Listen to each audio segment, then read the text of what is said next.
স্বাগতম আপনাকে ডিবিএম সংবাদে। আওয়ামী লীগের সাবেক সাংগঠনিক সম্পাদক মিসবাউদ্দিন সিরাজ মধ্যরাতে হামলার শিকার হয়েছেন। রাত 3:30টার দিকে তাকে সিলেট নগরের সাগর দিঘির পাড় এলাকা থেকে উদ্ধার করে স্থানীয় লোকজন হাসপাতালে নিয়ে যান। গত 5 আগস্ট আওয়ামী লীগ সরকারের পতনের পর থেকে মিসবাউদ্দিন আত্মগোপনে আছেন। জুলাই আগস্টে ছাত্র জনতার আন্দোলনে হামলার অভিযোগে সম্প্রতি তার বিরুদ্ধে একাধিক মামলাও হয়।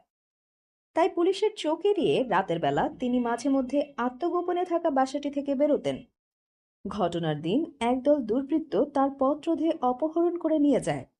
পরে রক্তাক্ত অবস্থায় তাকে সেই এলাকা থেকে উদ্ধার করা হয় এবং একটি বেসরকারি হাসপাতালে নেওয়া হয়। দুর্বৃত্তরা ধারালো অস্ত্র দিয়ে তাকে আঘাত করেছে, এতে তিনি গুরুতর আহত হন। রাতেই তার অস্ত্রোপচার হয়। পরে তাকে হাসপাতাল থেকে নিরাপদে নিয়ে আসা হয়েছে।